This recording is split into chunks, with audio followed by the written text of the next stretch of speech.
Hello, everyone. GM. Welcome back to another episode of Overpriced JPEGs. This is a special episode today because we are talking to a couple of different audiences here, and that is because who I have as my guests on the show. I am joined by three guests today: Jimmy Giannoupolous, director and writer and director of the film we're going to talk about today, 18 and Over; Vincent Harrison, founder at Ivy Gallery and Digital Native; and Ashley Benson, actress, producer, writer for our PLL, Pretty Little Liars stands out there. You will know her very well as the star of Pretty Little Liars. Thank you all so much for being here. Thank you. Thank you. So we are going to do a funny thing here today on Overpriced JPEGs, which is we are actually going to talk a little bit about what NFTs are, because we're not just speaking to our own insular Overpriced JPEG NFT obsessed audience. We are speaking to a broader audience of film and TV lovers here. So we want to make sure we give them the proper primer on really what we're talking about. And then we'll get into all sorts of questions, both about NFTs and about this film 18 and Over, which is releasing as an NFT, but also talk about some fun things when it comes to Ashley and Jimmy's careers and being in Hollywood. So before we dive into all that, though, we do need to hear a word from our lovely, lovely sponsors. MetaMask is the leading Web3 wallet to get you access to everything you need in Web3. If you're just getting started on your NFT journey, you need MetaMask. And if you need to fund your MetaMask account in order to buy that NFT that you've been eyeing, well, now you can do that directly through MetaMask. Just click the blue buy button on the home screen. Personally, I'm mad that I've spent extra gas fees transferring money from Coinbase to MetaMask in order to buy NFTs. I've been using MetaMask directly, and it is so much better. You can also buy stable coins and native tokens from Ethereum, Polygon, Avalanche, CeeLo, and others, and you can do it directly with your debit card, your credit card, through Apple Pay or Google Pay. And there is now an improved buying experience on MetaMask Mobile. You'll only see tokens that are in your region, so it's personalized to you, and you'll get real-time quotes, so you know you're always getting the best deal.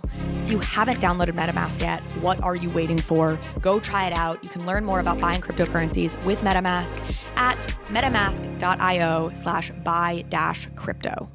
Immutable X is the layer 2 platform for crypto gaming. Immutable offers massive scalability with up to 9,000 transactions per second and instant transaction confirmation. No more gas fees, no more waiting around for your transaction to clear. Immutable's zero-knowledge rollup finally unlocks the world of crypto gaming. Immutable X is the only gas-free NFT minting platform with over 26 million NFTs minted, all with zero gas fees. With the power of Immutable, gaming developers don't also need to become smart contract developers. They just need to plug in to Immutable's API and instantly start unlocking the full potential of crypto assets inside of games. This is why world-class companies and projects have decided to deploy on Immutable X, like GameStop, Ember Sword, Planet Quest, Illuvium, TikTok, and many more behind the scenes. So start building your game on Immutable X today at immutable.com.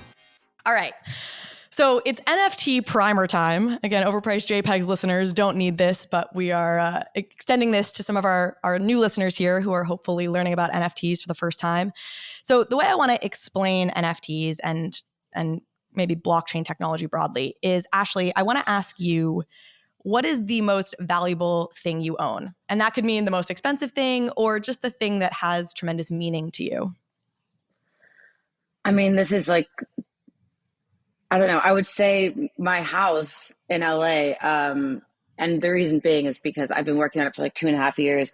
I've literally like knocked it all down and rebuilt it basically. So yeah, I mean, is that like... That's a fact. That feels like it has the double, it checks both boxes. I'm sure it's valuable in terms of it's one of the more expensive things you own, and it has sentimental value to you because you put a lot of your energy into it. Yeah. Well, and having a house that reflects something about you is actually a good metaphor for why NFTs matter, but we'll get into that in just a minute. So your house is valuable both monetarily and otherwise because it's scarce. There aren't just like infinite number of houses that are period, or houses that are the ones that you've sort of handcrafted. And scarcity is fundamentally what drives value. The fact that air is free is because there is an infinite supply, at least right now, and hopefully we don't destroy the planet and get rid of that someday. And for most of human history, there was no way to really have digital scarcity. There's been an interest in creating digital money since the advent of the internet, but in the early days of the internet, we didn't have a way. If you created a digital dollar, somebody else could come along, copy and paste that, create 1 trillion digital dollars, and now that money means nothing because it's not scarce. So what the blockchain fundamentally changed, and this was back in 2008, was a way to create scarcity for digital goods. So the first manifestation of that was money. That's when you have Bitcoin, which folks have almost certainly heard about. But what's happened in the years since Bitcoin is we've developed ways to not just put money on chain and make money scarce, but we've been able to create other digital assets and create scarcity there. So digital art, films, books, legal documents. There's all sorts of things now that are collectibles that have value for us as humans that we can create digital representations of and make them be scarce and therefore allow them to have value. So I know it can be a lot to take in, but that's fundamentally what this whole thing is about and why so many of us are really excited about this nerdy new field. Any questions, folks? I mean, I have no idea anything with the NFT space. I mean, I've tried to talk to Jimmy about it too, and like I think we're in the same boat. It's very new to us, so this is kind of, cool to learn more about it, especially because it has so much to do with how we're putting our film out and all that stuff. But yeah, I mean, I know really nothing. Well, go ahead, Jimmy. Well, yeah. So yeah, like Ashley, speaking for both of us on that. I mean, something that that I started that got my attention early on was when I first started talking with Vincent and Raya Films when they came up with they were kind of thinking about the idea of NFTs, NFT release for the film. And my first question was, well, what does that mean? What are people paying for? I just know it as a JPEG, and then, they give you access, you give them access. And then I'm like, all right, that's cool. And then you give them ownership. All right, well, that's cool. I have a whole bunch of vinyl records and DVDs. I'm like, all right. And then, just like unique sort of things. So then we came up with the idea to edit a collector's edition for the NFT release. Is that version of the film is a little different than the final version of the film. There's a few extra added little moments, and so I'm like, all right, that's cool. That's something special. And then these features and Twitter Clubhouse things and behind the scenes stuff. It's just always reminded me of a Blu-ray and the extra features you get, but in the digital space to put it on your digital shelf. Right. Because that kind of world is expanding. And I think that that's really interesting and cool to collect it like that. Yeah, you're touching on something interesting that I think also ties to what stood out to me about Ashley's answer of my house is important to me because I've also worked so long to make it what I want, which is you mentioned I thought of NFTs as just JPEGs. I think a lot of people look at this industry and they look at these weird apes that are selling for hundreds of thousands of dollars and they're like, what the actual F? Why? What? This is so strange. And of course, I kind of joke on that. The title of this podcast is Overpriced JPEGs. But the reality is we all socially signal all the time. And culture matters because we like to say things about ourselves, and the way we dress says things about ourselves. The way we design our house says things about ourselves. And, we present ourselves digitally in all sorts of ways now on social media, and that says something about who we are as people. The films we watch say something about ourselves. So we're in this era now where we can show who we are by the films we watch. And we can do that in a digitally native way with things like I'm going to have a film as a digital collectible that's in my digital wallet that now people can go check out which films I love. I love erotic horror, which I know is the genre for this film. So I want to show off 18 and over in my digital wallet to say something about who I am. Vincent, do you want to chime in here? I know you're obviously on the NFT side of this and why this project and releasing a film as an NFT and a film as a digital collectible was exciting to you? Yeah, for sure. So I've been traditionally in the art business for 12 years. We've had galleries in LA, New York, and we've grown physical artists' careers to quite a high level where they're in museums and getting seven figures at Sotheby's and Christie's. So it was actually the Winklevosses who own Nifty Gateway that brought me into the space and asked for help getting Nifty Gateway off the ground. And it was interesting to me, their version of kind of NFT adoption, which was use a credit card, anyone can get on board and own a digital thing. And as far as kind of the background knowledge goes, it's okay, I know that the record of ownership and transaction sits on the blockchain. I know that's immutable, therefore I own my digital thing, whether that's art or whatever else that could be. So I thought that was interesting. So we grew quite a few artists in the space, putting Beeple, Whizbee, Superplastic, a lot of the big guys through 2020 that blew up, and kind of proving some models in different industries as well. And it was interesting to see everything hit. But I think what the space forgot is art and collectibles is a niche thing in the real world. And commerce in the physical world, the real world, whatever you want to call it, also does kind of reflect in this digital space. So as you just mentioned, using, a Bored Ape as your kind of flex status on social media, and people thinking the value of it is crazy, no different to a tribe who thinks handbags at $5,000 is okay. There's also the rest of the world that doesn't. Same way as $140 million for a Warhol auction is okay to a certain tribe. The rest of the world thinks it's crazy. So there's nothing new here. It's just the digital version of it for the first time. So what we've been trying to do is plug in directions that make more sense for kind of a long-term use of digital things to own on the blockchain. And movies make a total sense. No one owns movies anymore. And we all used to love owning movies. I'm old, so I remember having DVDs on my shelf and cool covers and cool art. And we don't have a version of ownership of film. So I think it's cool that we can now give back ownership of film, and what that can be has so many more layers to it.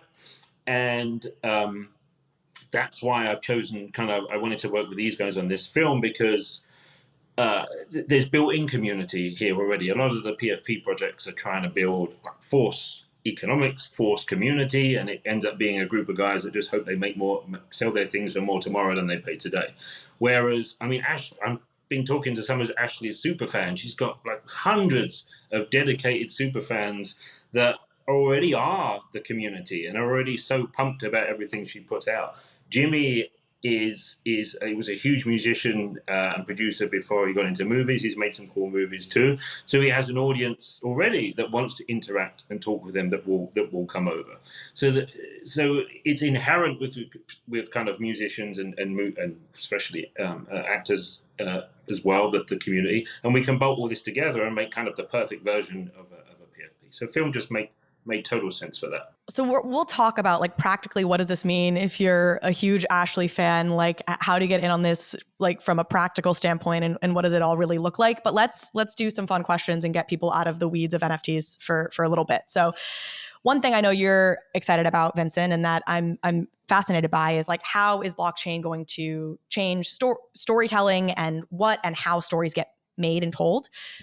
I think social media really broke open the landscape as well and has totally changed Hollywood in terms of what stories get told, how they get told.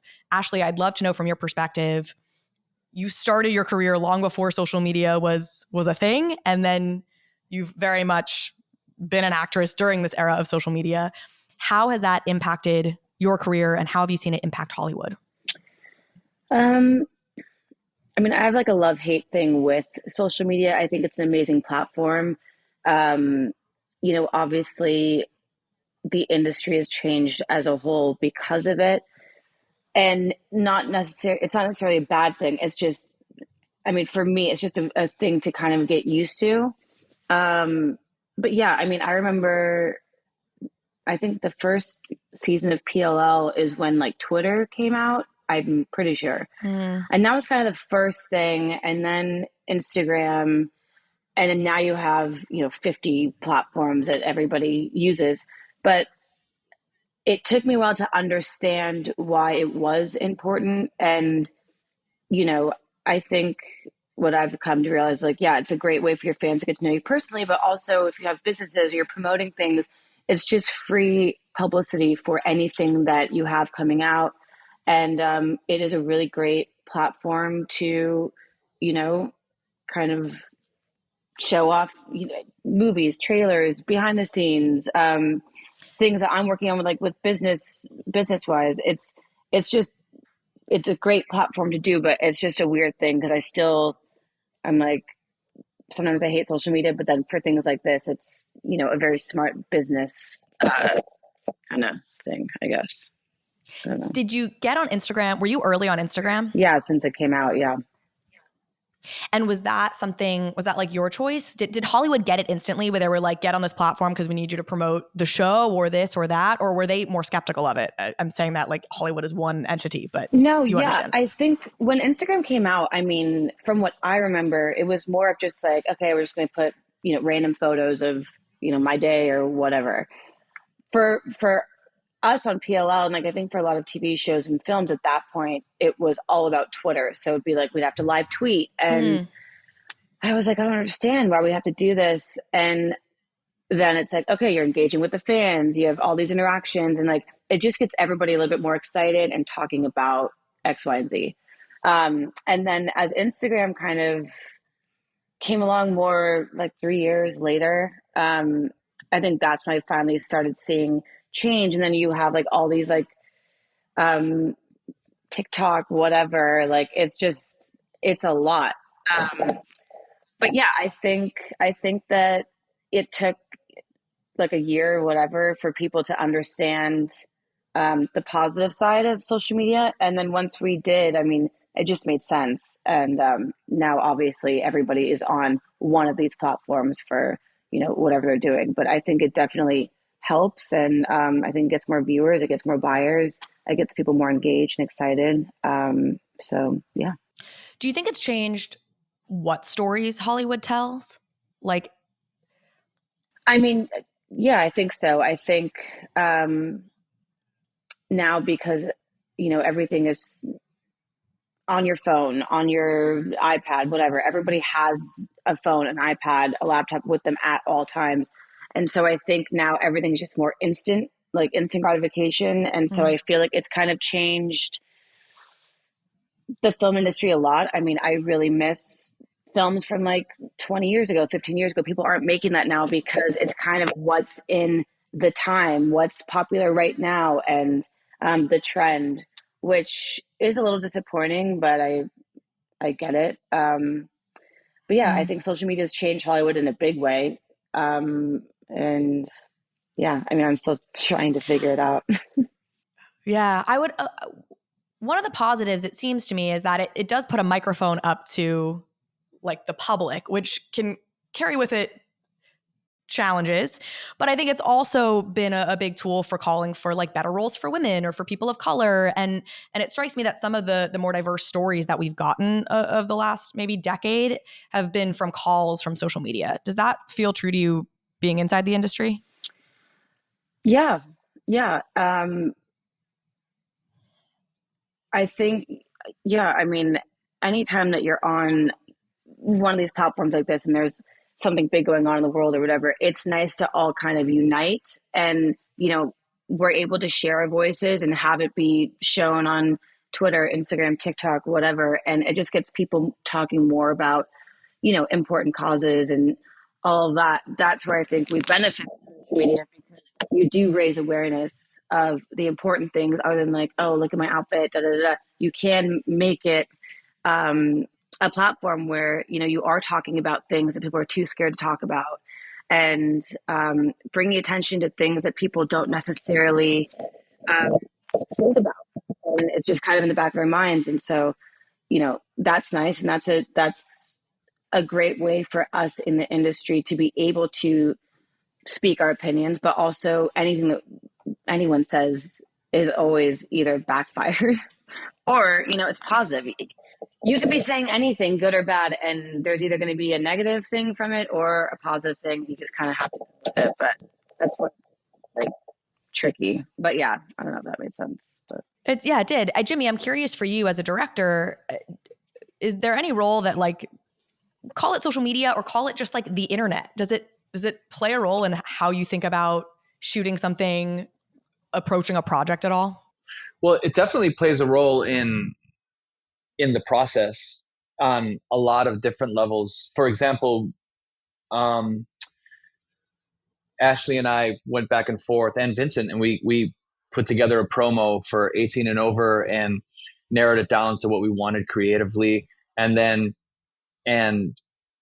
Ashley posted the the clip online, and it was like over like 1.5 million people in like 24 hours like saw this clip that we, the creator, like, you know, as one of the creators, like we made it, and then she posted it, and then over 1 million people saw it in less than 24 hours. Like I don't, and I've been in music for a long time, so I've put out hundreds of songs and like content and videos and everything and before social media, there was only a few empire places that can do turnover like that.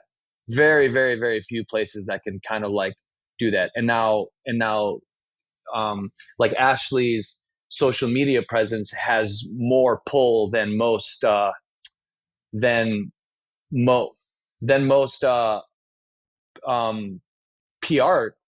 like magazines, blogs. You know what I mean? Like we can post something on XYZ blog that's like super successful and popular, and we'll get 5,000 hits on something we're trying to share with something we created, and then, you know, Ashley post something on her IG and we'll get over 1 million. So like it definitely plays a role in how you market.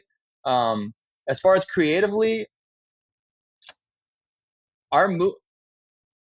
the film 18 and Over, actually, it deals a lot with obsession and isolation, and there's webcamming, and there's reality TV, and there's a lot of stuff in it that kind of play on what we're talking about here. So as far as like the material from what we wrote, yeah, we were inspired by culture, and that's such an important part of culture, social media and all that, Twitter and everything.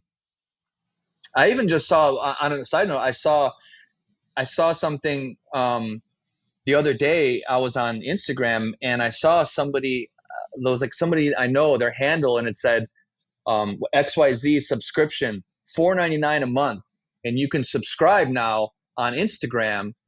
So if you follow somebody, if you pay, then you get access. You get a subscriber badge, exclusive content, subscriber group chat. It's like they're giving, like, even like the basic social media platforms now are finding a way to monetize for the users, to monetize those spaces, to give people access to things. And it's kind of like what we're using this NFT space for, right? Like we're using it to, like, you know, come along and let's join our community, and then we as the creators could share with other creators and the audience fluidly in real time. And what you're getting at there with the fact that you can now subscribe to somebody's Instagram, and you can do this on Twitter too, where you can pay a creator directly, or you can super follow a creator, is this era of pretty intense creator empowerment, where social media has put a lot of power into the hands of individuals, because if they can build up a following, you know, you have a lot of leverage in any business negotiation you're going into if you've got 23 million people who will, you know, track whatever you post. And I think NFTs, the reason we're optimistic about it is that should be a further extension of that. So right now, Instagram owns your followers, right? If Instagram chooses to kick somebody off a platform, that's gone. And you as the individual creator, while you're more empowered than you were previously, are still really at the hands of any specific platform. And Adam Mosseri, who's actually the CEO of Instagram, has been pretty positive about NFTs and has talked about this specifically as a way for creators to start owning their audiences in really distinct ways. So now suddenly you release a digital collectible to your audience, and your Instagram fans all get that for free, say. And this is now a direct line you have to them, and really a communication line in its own way that can't be taken away from you. So, and in fact, can be taken really from platform to platform. And so that's one of the reasons Adam has talked about Instagram has been adding features around NFTs. But I think it's this really exciting new era of like creators getting to not only have leverage because of their followers, but also own that following in a way that's pretty distinct.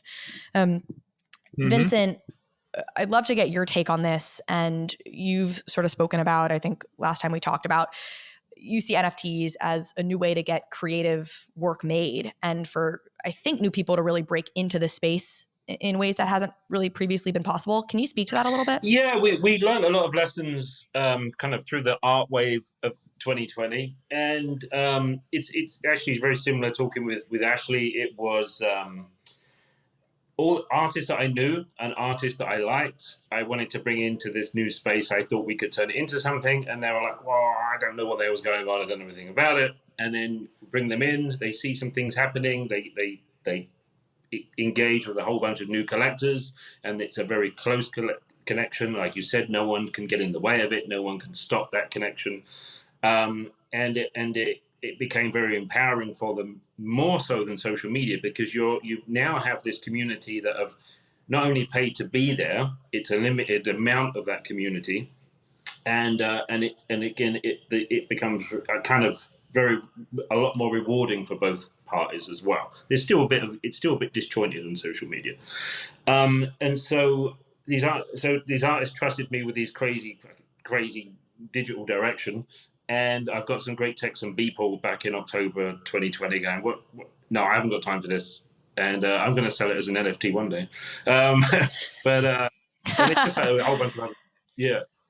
How much money did he make? How much money did Beeple make on his NFT? Well, about the money. $69 million. I'll answer this. Vincent's going to be morally high ground and be like, it's not about the money. $69 million was the famous headline. He's made more than that, but his 500 days NFT made headlines for selling for $69 million, which we should say tells you the maturity of this space, that you'll find things are often in 69s or 420s tends to be the numbers that people use. Yeah. No, so it was cool to bring to similar conversation. I know what the hell's going on, but we'll trust you to run with it, because I had a relationship with them before and I've done things. But so it's very similar with Ashley. She trusts Jimmy. She trusts the movie direction as the main creator, and let's give this a go. And I think as Jimmy's finding now, it's becoming very rewarding to enter this space, especially because you've hit on some really good things as you're talking to Ashley about how social media has changed Hollywood. And it's not just social media that's changed Hollywood. It's everything has changed. I mean, Netflix, streaming, there's so many economic aspects that have changed Hollywood. Now it's very difficult for Jimmy to make whatever movie he wants and not think, what do I need to do to make this attractive to streaming platforms? What do I need to sell it? Beeple didn't make his everydays for 13 years thinking, who can I get to buy this? He made it because he wanted to make it. And that's what 1.5 million people responded to on Instagram and wanted to follow him even before he tried to sell it. He'd never sold a thing before before the Nifty drop, even physical art, a couple of prints. So what we want to aim to do is we did a big thing about the digital space is we took these illustrators like Beeple, like Bill Ellis, and a lot of the big guys that were just illustrators. They will work for hire. They never monetized their own creativity before. And in the fine art world, what differentiates kind of the fine artist or the artist and the illustrator is the fact that the artist gets to do whatever the hell he wants. No one's telling him what to do, and then you find an audience for it. In the movie business, you have to kind of guess what will sell. But now, with this direct relationship with the consumer through blockchain and the creator of the movie, now the movie maker can be freed up to be an artist in the true sense of the word, make whatever the hell they want to make. So we're launching a few short film platforms in this direction as well for the NFT space. And maybe let's spell that out for folks. So, and this will get us into a little bit of that nitty gritty. We'll start teasing it as we go here. But effectively, you're selling 10,000 NFTs. If you buy one of these NFTs, you get to see the movie early. You get to go to the premiere of it in LA if you're able to get to LA. And for y'all, you'll then also, when you go to sell to streamers or to a distributor of some sort, you'll get to say, hey, look, we have 10,000 people, though in all likelihood, a couple people buy more than one. So you sell 10,000 NFTs and it's to 5,000 people or whatever it is. But hey, we have this community of people that's already behind this film. It's giving you leverage in that conversation with the streamers, because we have these people who are really excited about this film.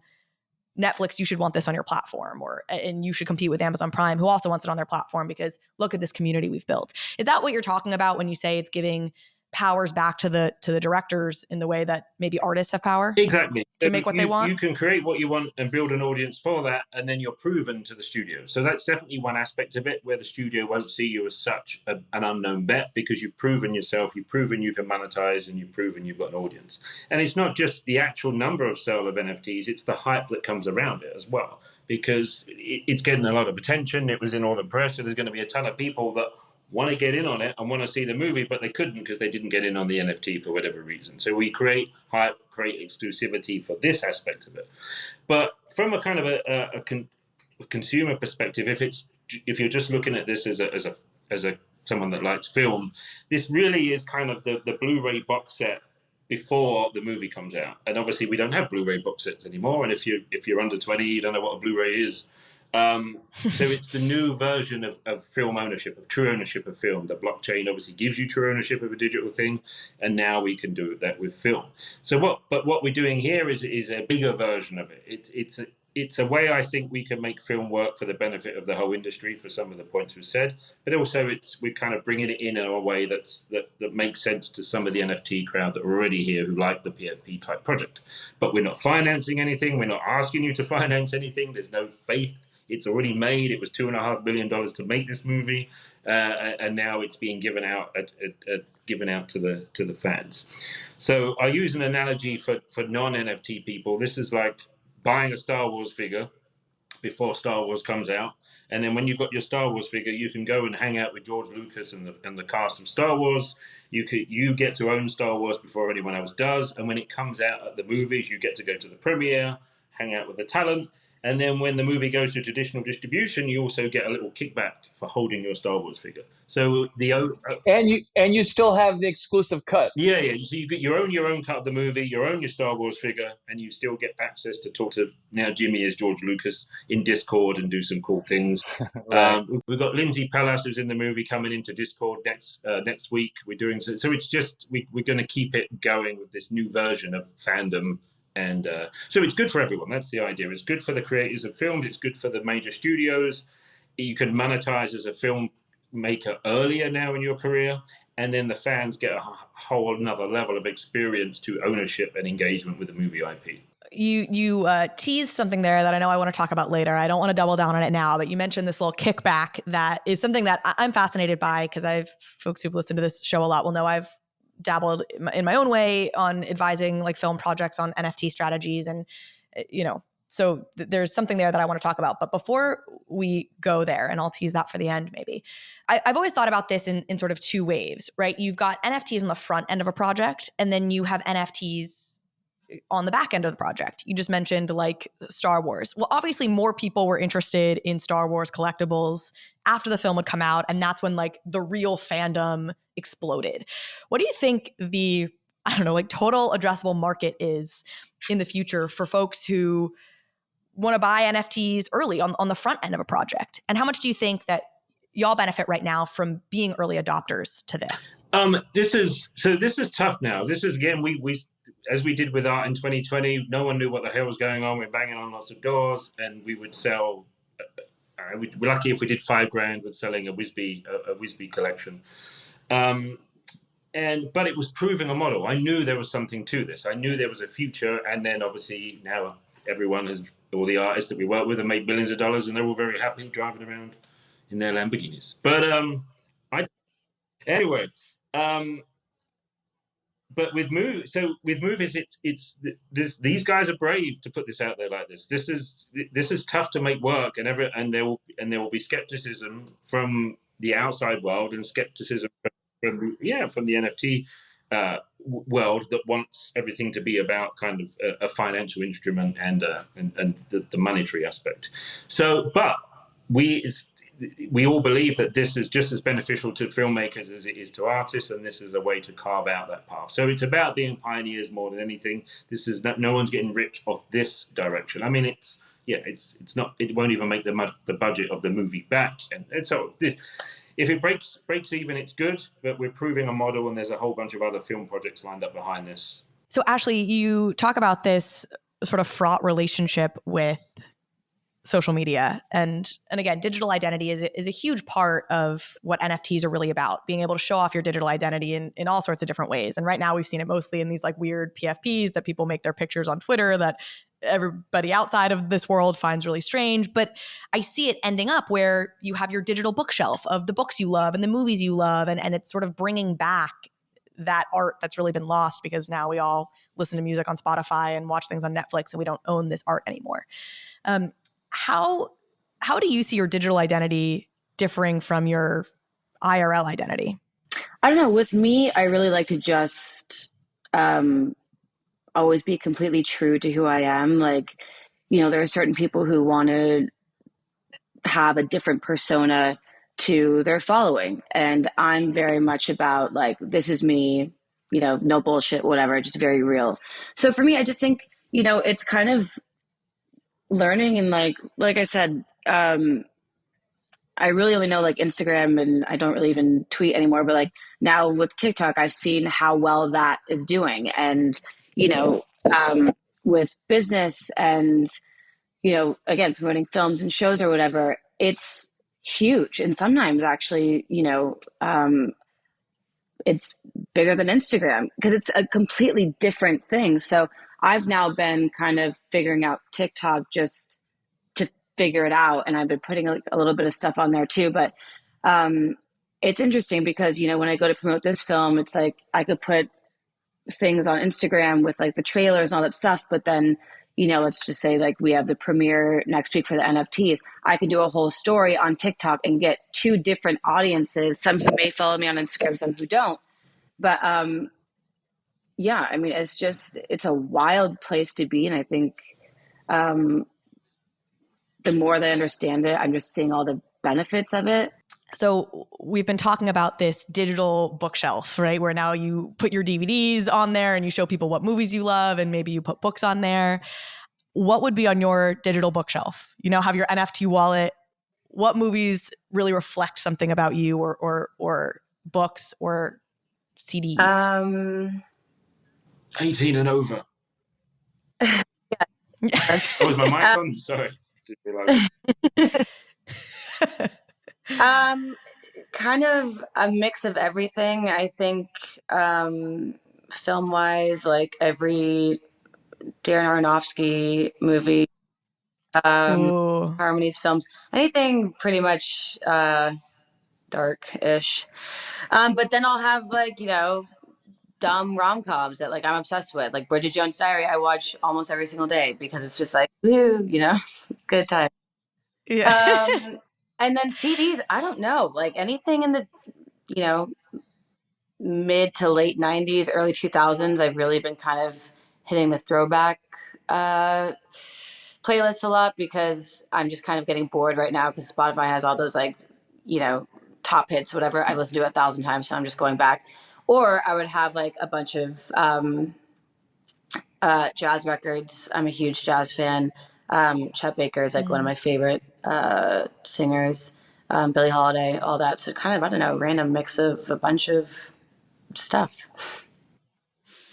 We also have talked about how NFTs are about changing this relationship between the creator and the fan and really deepening that relationship and allowing the creator to have a lot more control over that relationship. You have this incredible fan base. How do you feel like you've really nurtured that and maintained that throughout the years? I don't know. I think, again, it's just kind of being, myself and relatable to the fans. I never want to put myself in a position where they don't understand me and who I am. And, doing little things like going to events for Comic-Con or even doing lives on Instagram and being able to communicate and kind of hear what they want and like what they're interested in and, what their likes are. And also get their feedback. When we first put out the first clip for 18 and over, that image that we used is pretty the first there. Video or the first? Oh yeah.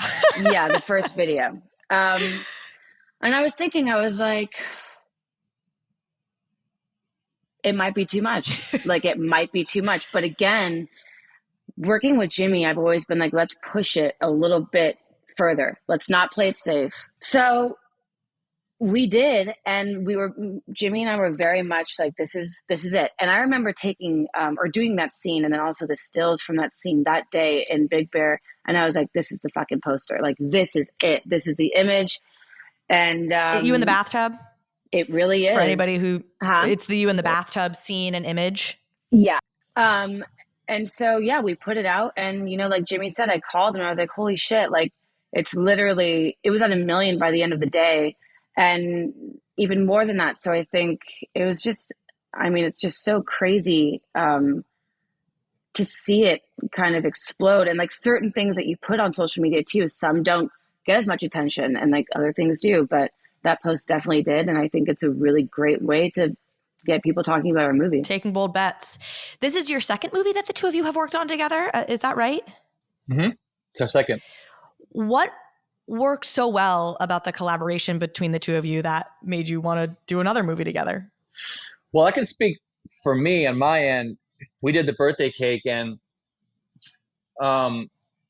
it was Ashley and Jeremy Allen White and Shiloh Fernandez and Clara McGregor, and there was this bakery scene, and then Luis Guzman.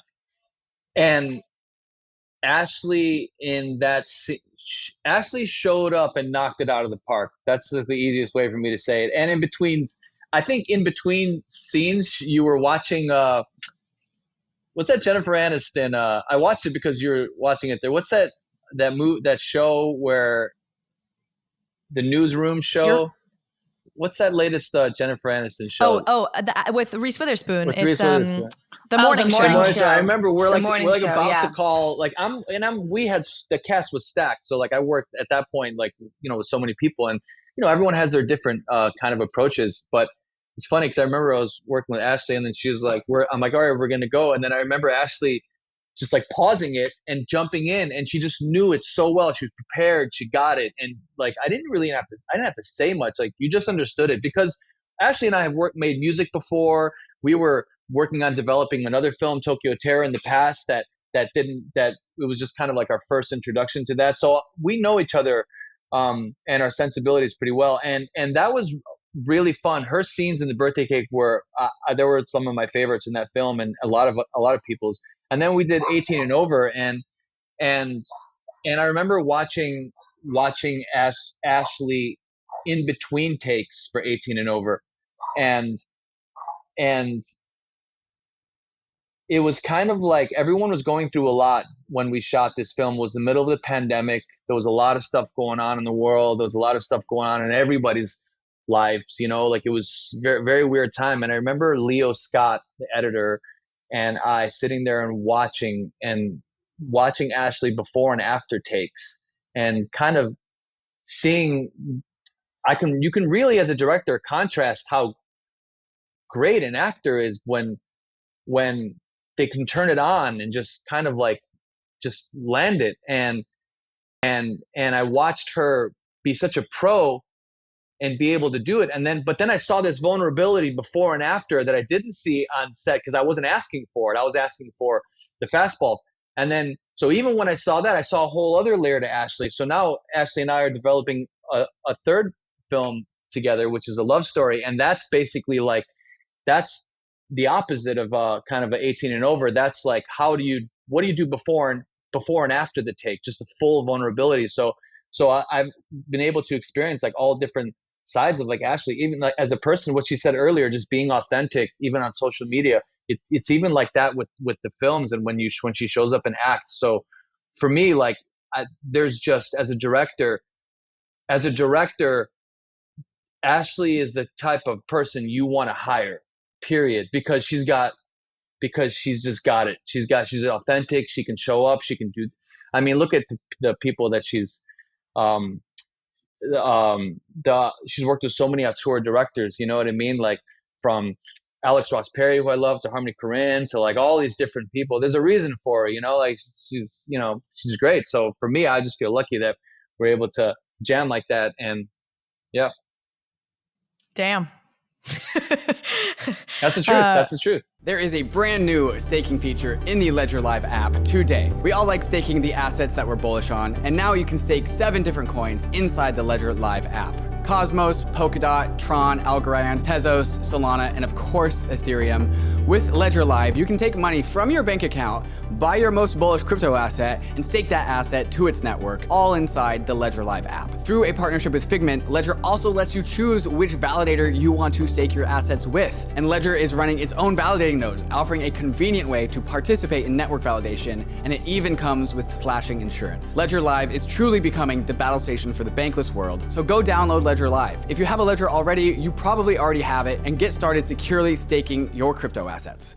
COINSHIFT is a leading treasury management and infrastructure platform for DAOs and crypto businesses who need to manage their treasury operations. Every crypto org needs to manage their treasury, and COINSHIFT offers a simple, flexible, and efficient multi-chain treasury management platform built on top of the extremely secure Gnosis Safe. With COINSHIFT, your organization can go from primitive single-chain treasuries to expressive, flexible, multi-chain features such as global user management, global contracts, proposal management, and many other features that can be shared across an entire organization. COINSHIFT layers on powerful treasury management tools on top of the proven security of Gnosis Safe, allowing users to save time and reduce operational burdens and gas costs. COINSHIFT even has data tools like account reporting across the 7 chains on which it operates. Used by industry powerhouses such as Uniswap Grants, Balancer, Consensus, and Messari, COINSHIFT is speeding up the coordination and efficiency of the organizations that use it. In DeFi, you have to keep up with the frontier, and COINSHIFT makes that easy. So sign up at coinshift.xyz/bankless. Ashley, what is your approach to the work, and why are you able to go in and nail it like that? I don't know. It's so funny. I think it really depends on who you work with. I mean, as an actor, my process is very different than other people's. Like I'm always prepared, but I like to really kind of go at it last minute because I want it to feel real. And sometimes when you rehearse multiple times, it becomes rehearsed. And I can always kind of see that. And I learned this from actually working with Harmony Korine. He was the first director I've worked with. And I think just growing up on TV, everything has to be exactly how it is on the page. So if you miss one tiny word, it can literally be and or whatever, they make you redo it most of the times because they want every word that's written. And when I got Spring Breakers, I was 21, and Harmony would have us rehearse every day for hours a day. And then the first day on set, he was like, forget the scripts, forget everything. You already know this. You know your character. You've been studying your character. You've been being this person. You've been being Brit. And he's like, so every scene, you already know what it's about. I want you to improv. And I had never really improv'd ever. But it was such a vulnerable place to be put in, especially with that kind of material for a movie. I mean, it was, more of a racier thing that I've done ever. And we were all just kind of, pretty young at that point. And so it was huge. I learned so much on that film, and I took away so much. And even just watching how Harmony's mind works and how he sees things really changed me as an actor. So going forward from that project, I always just wanted to do really authentic pieces and be completely real, because there's times where,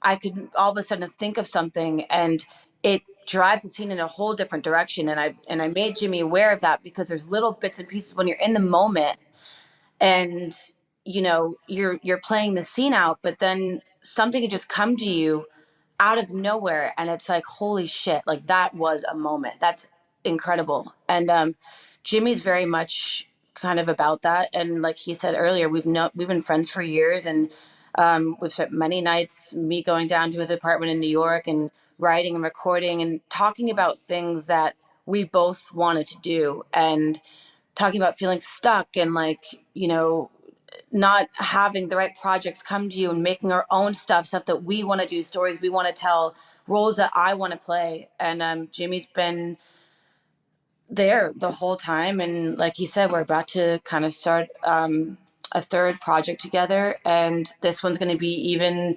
crazier, and we're doing it in a whole different way that we really haven't done before together. And yeah, I mean, it's just so fun when you can really collaborate with the people you're working with, and that they actually listen to you, and your ideas can be thrown out there, and they can either be tossed out, or it's like, dude, that's fucking awesome, so it's really cool to work with people that are willing to work with you as an actor, and not just put you in front of a camera and be like, do everything that's on there. And I heard you say somewhere that you started writing as well. And part of that was stemming from wanting to write the characters that you wanted to be able to play, because you weren't always finding them in the industry. I think it really happened in the pandemic. I mean, I'm still very new to writing. I kind of just have this idea, and I usually call up Jimmy and I'm like, dude, what about this? Like, come over. That's kind of how it goes. And I give them my ideas and how I see it kind of play out of my mind. And then, I give it to Jimmy and he just cranks it out and creates an amazing script. But yeah, writing is very much something that I'm interested in. It's difficult for me, but I think just coming up with ideas and having creative partners to work with together to get these ideas made is really great. And that's what Jimmy and I have been doing now for it's almost a year since we started this other thing. And hopefully we start shooting later this year. But yeah, it's crazy. Is there a theme to the kind of characters you're drawn to that you feel like you haven't seen scripts in the industry cross your desk? No, not really. I mean, I always gravitate towards more like darker indie kind of vibes. I always kind of want to go complete opposite of who I am because it's more of a challenge, and it's just fun to go to work and be someone completely different rather than kind of being someone very similar to who you are. But I think it just really depends. For me, with the writing stuff, I've been taking it from a lot of personal experience, what I've been kind of going through the last 3 years, really, and putting that out there in a way that's not completely exploiting everything. But, I'll call Jimmy and be like, dude, this is really affecting me in a way that I want to put it out there. And this is what I want to say. And this is the story that I want to tell. And how can we make it work without being, going too personal into my life. But yeah, I think I really get inspired just by moments and things that happen to me or my friends. And obviously no one will be writing that story because it's not happening to them. So if you can make something that's really affected you personally and turn it into something amazing, I think it's really helpful mentally too for yourself to like process and get over everything, but also just extremely satisfying to play that out, get it all out there and make something incredible out of it. So, yeah, I think artists, it's everything has a positive and a negative, right? Like I think on the one hand, artists tend to be more sensitive and feel more emotions, and that can bring all of the challenges that brings in life. But there's also such a gift to being an artist because to have an outlet from which to express what you're feeling and express like the human experience is also like a tremendous gift to have in life. Yeah, and Carly, there's a huge like difference also between kind of like what we've been doing with these films and the way we work as artists and creatives than maybe a lot of people think the industry works. Like there's, when we're making films like this, we're just like, we're freelance kind of workers. We're like, all right, we got to come up with it. We got to be responsible. You got to raise the funds to make it. You got to separate the two, there's just so many. And then, you say we need 30 days and then they say, okay, we'll give you 15 to shoot it, so there's just so much compromise and there's a certain amount of leadership that I feel like all the heads have to have, and Ashley has proven herself time and time again as far as like being like a boss or whatever you want to call it, like just like stepping up and being like, this is what we need, this is, and a time where there's pressure, and being able to just bring it together. And when we're making something, we're not really, we don't have analytics, we're not serving the industry. We're just serving our own creativity and we're serving our own imaginations. We're just like, this is what we need to make and how do we make this and be responsible to everyone we work with and create a good environment and all that stuff.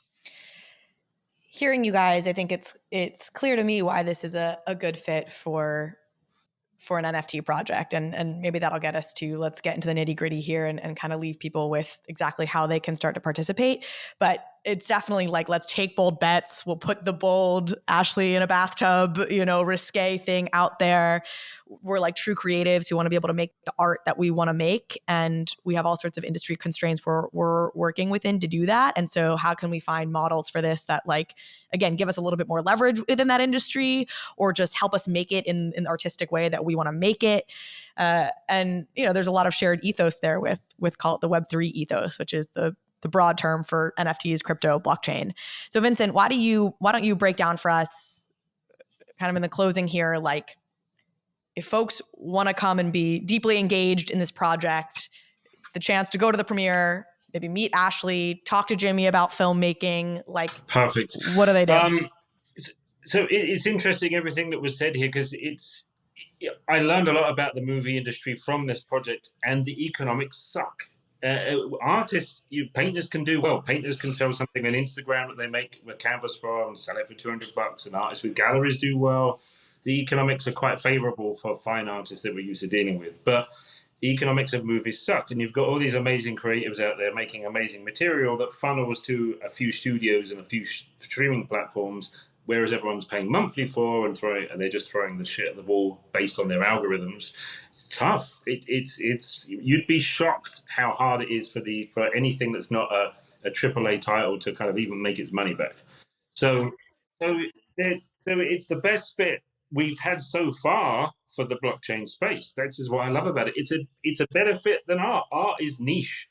Collectible things are niche. We had the whole world jump on board because they thought they could make some money, but now we're in a space where most of them have dropped out, and you're with an audience that's into niche things, collectibles and art, which is more reflective of the real world. But the whole world loves movies, the whole world loves owning movies, and the whole world would love to have better movies. So it's just a perfect thing a perfect kind of the type of art to plug into this space that we're growing. So this version, this version, the movie is made. So we're not asking anyone to finance anything, to have faith in anything. You go onto Nifty Gateway right now. The collection is available for 7 days. It's up to 10,000, and whatever we sell in 7 days becomes the supply. It's not conventional PFP in any means. There's no traits. There's no artificial economics, mechanics. Your collectible character is something you want to have because it's cool. It unlocks your movie. It gives you access to kind of the online Twitter Spaces and Discord lives are going to do. It also gives you access to live events, the first one being Wednesday at the Wisdom in downtown LA, which is a really cool. That's Wednesday the 10th. So, if you're listening to this past that, you've missed it. Sorry. But there'll be others. This is just to show, and between me and you and everyone watching, we're spending $40,000 to put that party on to show that what you're being part of is real. We don't need to do that because we're not asking anyone to fund anything. We're just trying to prove a model here and open up the whole world for every movie company. Everyone in the movie industry is watching this. I'm talking to Stampede, Legendary Pictures, Gala Games, everyone that wants to bring entertainment content to Web3. They're all watching, and they've all either got hundreds of millions of dollars they're sitting on, or they've spent tens of millions already on Web3 content, but they're scared to bring it here because they don't know how they're going to get the money back. So we're being ballsy with this and going out and putting something out there that will kind of benefit everyone, benefit mass adoption for the blockchain, benefit filmmakers, benefit the movie industry. And I think it's a cool thing for people to be a part of now. So this is nothing, and we don't want to remotely sell it as a PFP project. Nothing against them, but it's not my world. My world is art and creatives. And so they go onto Nifty Gateway. It's available now. You can go, and you'll get to be a part of the online community. You'll get to go to the parties. Yes! Presumably the online stuff will include some engagement with cast and Jimmy and cast and crew. And so you'll get access to the community of the film creators themselves, right? For people who are big fans of anybody who's on the screen right now. Yeah, so Lindsay Pellas is coming into the Discord live week after next, and then we're going to line up some of the other cast members. And I think what's really cool to hear from though is Jimmy. We had and also we had the DP on a Twitter space yesterday, and it's cool. They never get any exposure, and people are really interested from the creative aspect behind the film, why certain shots were chosen, and bringing those guys in is actually really interesting to fans of a movie to hear everything about what makes a movie. So it's pretty cool. And we should say Paris Hilton is in this film, I think, and she's been an awesome champion of NFTs and got it early and has been very vocal about this technology. Yeah. Paris is in the movie. She's got her own NFT thing going on, so she didn't want to get involved with this. Conflate the two, which is understandable. And it's not. And when I say Paris, it's not her; it's her people. It's the money machine, and so that's okay. That's all right. But it's cool. She's in the movie. And the audience, her audience will love it because her character's fun in this movie. So we alluded to this rebate, this kickback earlier, Vincent, and I really want you to maybe say a little bit more about this. And I want to be careful about how we phrase this because obviously there's lots of questions around money and NFTs that has not fully been solved. But I really love this concept of a new way to help finance films and get new voices heard, while also the people who contribute to that having a financial incentive the way that a traditional Hollywood producer would have. And it not just having to be sort of not an act of charity, but not just have to be, oh, I'm buying a collectible to support this. How can I really be more like a producer in something from a financier's perspective? So talk about this rebate model that you've set up. I mean, 100%, you hit the nail on the head. There will be a model where you buy an NFT and that is your share and you own that share and that is your producer share, 100%, and that will work and that will be very beneficial when we and there's a few systems that we'll bring to the table in the future. And obviously there's a lot of SEC scrutiny now, whether you're soliciting investment and so. To be clear, when you're saying there will be, you're not talking about specifically with what you're doing right now, you're saying broadly. We're not asking you to fund it. So it's a different animal if we're not asking you to fund it, because you can take part in the profits if you want, but there aren't going to be any profits. We'll be lucky to break even on this to prove the model for everything we've got coming behind. So the reason that we did, when we talk about a kickback at this one, it's a tiny sprinkling of what the value proposition is. The movie's made, everything is here. We're not promising to build things in the future with the money you give us. You're simply now buying your new version of what it is to own a movie. But I wanted to show a version of what could be a kickback mechanism. It works for this, may not work for other products, but it's simply a rebate function. And a rebate in the same way you buy your laundry detergent, and obviously you then hand in the coupon and you get some money back. It's the same version of that. I mean, you're not going to get rich off what the rebate is. The equivalent could be if you think of staking crypto, but we're saying we're going to reward long-term holders, and basically it'll almost be like giving you a coupon. We're going to give you a few months down the road, we'll announce that there is a rebate available for NFT holders. They come to the website and get and show us their NFT and get their rebate. Token gated website. I like the rebate terminology because I've said a number of times on this show that I think this all goes mainstream when folks don't expect to be millionaires off of the NFTs they're buying it. They're buying it fundamentally for other reasons. But I think there are really interesting ways and models in which NFTs can subsidize experiences, which is sort of what you're getting at. And in the film world, actually, I'll give an example, which is there's a guy named Micah Johnson, ex-MLB player turned artist, who's created this amazing collection of NFTs called Akus and Akutars, and he's working on making a film with this. And one idea he threw out, this is not to say this is what he's going to do, but is like, you sell 1 million NFTs, right? If it's like it's a huge, like, blockbuster style film, 1 million people are going to want to see it. Those 1 million people get to watch the film first. They pay $20 for this NFT, whatever is kind of a standard price for, a film premiere essentially. And then after that, for other people who want to watch it, they will sell that NFT to the next person, right? And maybe they sell it for $17. Like maybe they don't make all their money back, but they just got a subsidized experience where now they were able to watch it early for only $3 because they were able to sell a thing for $17. I don't know that ever gets mass adoption because I think there are a number of obstacles to that. But I think that's really interesting and starting to drive at the different kinds of ways that NFTs and really smart contracts is what we're talking about can improve the economics for experiences without making you a millionaire overnight. Exactly. And you hit the nail on the head that the space will be real when everyone realizes that not everything is about is speculation. A version of NFTs with DeFi can be for sure, but this space is we're understanding digital ownership, and what that constitutes can be all sorts of weird and wonderful things. We're launching our first NFT documentary on next Friday, which is a documentary about NFTs by an NFT artist, and we're selling it as an NFT. And it's just... I got to plug the project I worked on, which is the same concept. Oh, wow. Dan Sickles. It's great. It's fun, and it's an artist that's already in the space, and we produced it. It was a fun experience producing it as well. But it's, again, just pushing the envelope to what can be owned and why and where the value is. And it's about wanting to own, have it, collect it for all of the other reasons, or all of the reasons that you want to own something in the real world that doesn't have a purpose, without it being a kind of a financial instrument. But I mean, Aku's idea is brilliant, and there's a few other people with ideas of how to essentially crowdfund. It's the new version of crowdfunding, but you own your share. That's the massive difference. Why people say, well, why don't you just crowdfund? But then that comes scrutiny at the moment.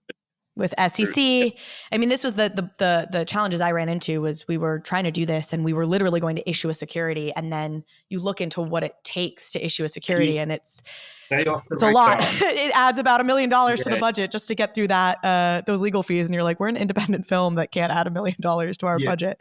And so it some of those laws, I think, need to be updated and modernized. But the version where they pay for it, like a couple of people got rare ones of the 18 and over NFTs. A couple of people got rare ones and flipped them straight away. So they bought their movie and then they flipped it to someone else who now will own the movie without them watching it. But that type of model that you're talking about, where there's enough of an audience to buy enough to fund the movie, it can work because then you're just buying the movie and kind of selling it on you're not pitching investment to anyone. So that's the key. I mean, it's all these models that we're going to experiment with that you completely are off the SEC's radar is the key. And the beauty of this space is it's a whole new world. We can make all this shit up as we go along. There are no rules at the moment, which is a good thing and a bad thing, I guess. Yeah. Well, we've seen the negative ramifications of that recently in the space, to be sure. I think everyone's smartened up. We've had that correct. We had a massive correction in the art space last year, which was based on the fact that everyone came in and thought they could make money from flipping art when they weren't into collecting art. Now if you go and look at the numbers on Nifty, Makerspace, Super Rare, it's more like a real art market. It's not a completely blown out proportion. Kind of speculative investment from unsophisticated investors. PFP space was the same way, and now that's had a huge correction. And there are some great PFP projects that are pushing hard and build real community and have longevity. I mean, but as much as people like to shit on Bored Apes, it's an amazing brand they've built, and they're kind of will be kind of a staple of this space going forward. I think they are the Facebook, the Apple of the 90s, and there will be a few other brands that pop up like that seems crazy now, but 30 years down the road, they were pioneers of the kind of mass adoption direction. So here's my prediction, my bold prediction that I'll put out there related to this, which is, and hopefully it'll give folks a sense of like what I think this space is or where I think it's going. Like, I think the litmus test is in the future.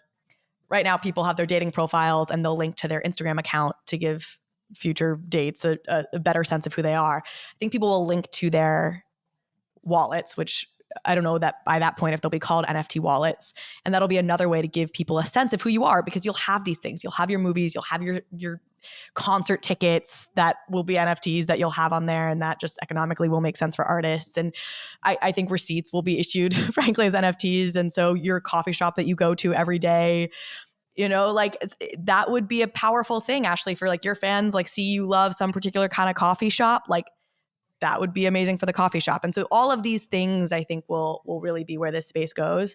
And soon, not soon, but in the next X number of years, people will start linking their wallets to their dating profiles. That's my bold prediction. Makes sense. It makes sense. We'll see how long it takes to get there. People are very skeptical of this space as of now. Trash? If we've got NFT receipts and we've just found NFT. Well, you curate it. No. We've just built an NFT ticketing platform called NFT Ticks, and it's fun, and we're doing a lot with it. But I'm realizing some people will just want to have tickets to go to an event, and that's it, and it exists forever. And we have to. So you've got everyone. There will be if every receipt was an NFT in 20 years' time.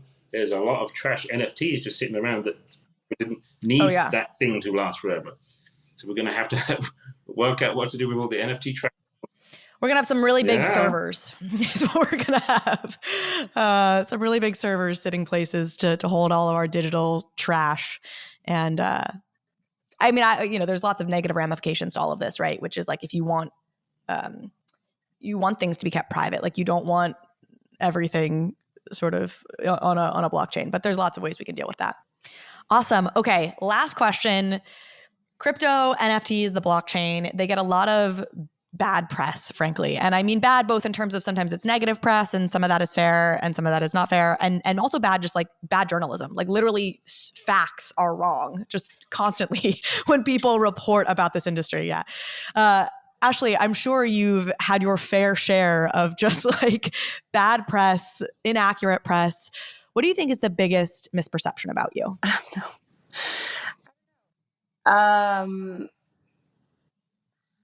I guess like when people meet me or whatever, I mean, I'm very much like a shy person. I feel like I talk way too much when you get to know me, and if I don't know you that well, I'm just very quiet, and I'm very much an observer. Like that, I observe everything, and I think people they just misunderstand who I am as a person, because then once they get to know me, they're like, oh my God, she's so sweet. Like, and it's not like I'm a bitch to anybody. I'm just quiet.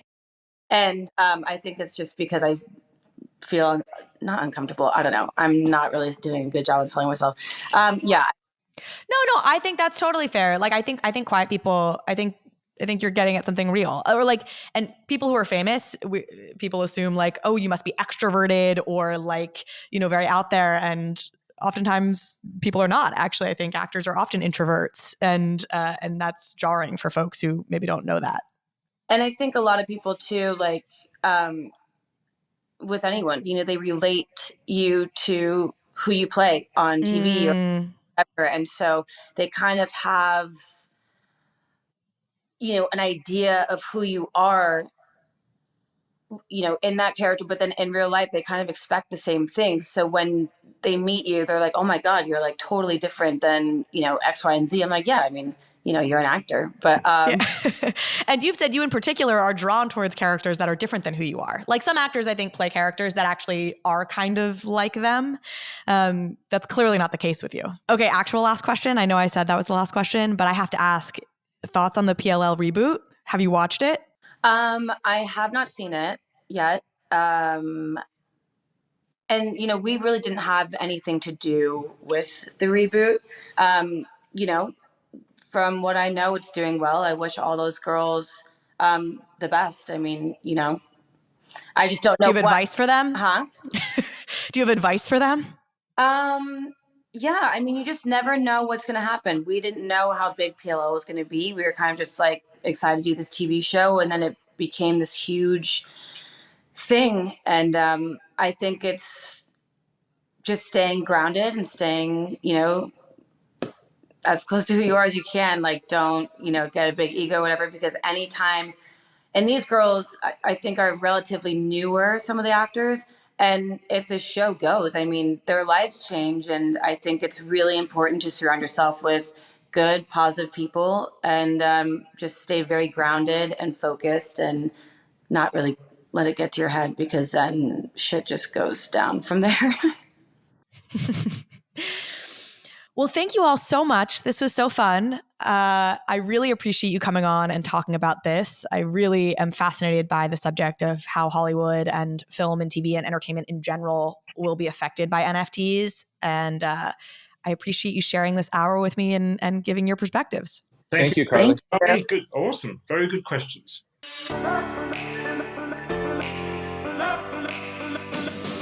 Thank you so much for watching this episode of Overpriced JPEGs.